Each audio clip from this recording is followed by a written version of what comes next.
দুঃখজনক বিষয় হচ্ছে সেদিন আমাদের সামনে বসে আমরা দেখতে পাচ্ছিলাম এজেন্সিগুলো টিভি চ্যানেলগুলোকে কিভাবে নিয়ন্ত্রণ করছিল। বিশেষ করে ৭১ টেলিভিশন, সময় টেলিভিশন এবং ডিবিসি, এই তিনটি টেলিভিশনকে কিভাবে নিয়ন্ত্রণ করছিল আমাদের সামনে বসেই এজেন্সিগুলো তাদের প্রচারিত খবরকে পরিবর্তন করে দিচ্ছিলেন, তাদের মতো করে খবর প্রচার করছিলেন। আমাদেরকে বাসা থেকে তুলে নিয়ে গিয়ে পদ্মাতে মিটিং করানোর চেষ্টা করে, এবং সেটি আমরা প্রত্যাখ্যান করি। সেদিন রাতের আমরা কোনোভাবেই আমরা বলেছিলাম যে আমরা আমাদের নেতৃত্ব স্থানীয় যারা আছে তাদের সাথে কথা না বলা ছাড়া আমরা কোনো মিটিং করতে পারবো না।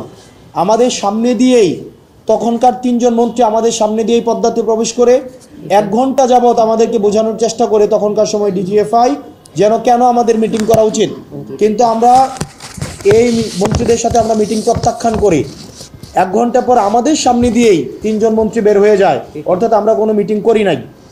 ওই দিন রাতেই মিটিং করাতে ব্যর্থ হয়ে আমাদেরকে মৎস্য ভবনের সামনে সেফ হাউসে, মৎস্য ভবন এবং আন্তর্জাতিক মাতৃভাষা ইনস্টিটিউটের মাঝে একটা ঘর আছে, বাইরে থেকে সেটাকে পরিত্যক্ত মনে হয়, বাইরে থেকে মনে হয় যে এটা পরিত্যক্ত, কিন্তু ভিতরে আধুনিক ব্যবস্থাপনা সবই রয়েছে, যেটাকে আইনশৃঙ্খলা রক্ষাকারী বাহিনীদের ভাষায়, এজেন্সির ভাষায় যেটাকে সেফ হাউস নামে ডাকা হয়।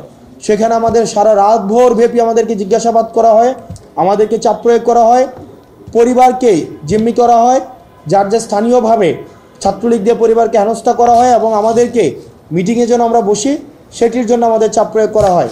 সেদিন সকালে এসে আমাদের এজেন্সির একজন আমাদেরকে হুমকি দেয় যে আমরা যেন মিটিং করে সারা দেশের সামনে আমরা যেন বলি যে আমরা আন্দোলন প্রত্যাহার করে নিয়েছি, তাহলে আমাদের লাইফ সেটেল করে দিবে, বিদেশে আমাদের লাইফ সেটেল করে দিবে। এই বিষয়গুলো আমাদেরকে বলেন।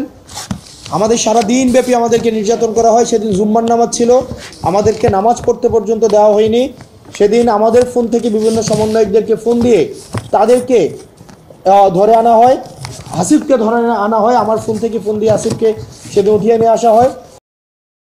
দুঃখজনক বিষয় হচ্ছে সেদিন আমাদের সামনে বসে আমরা দেখতে পাচ্ছিলাম এজেন্সিগুলো টিভি চ্যানেলগুলোকে কিভাবে নিয়ন্ত্রণ করছিল।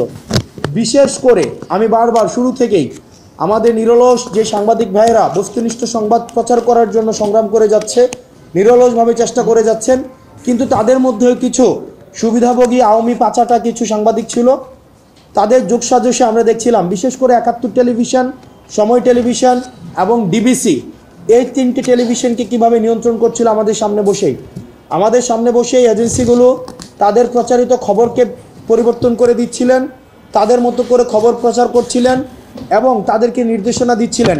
বিশেষ করে এই ৩টা চ্যানেলকে নির্দেশনা দিচ্ছিলেন।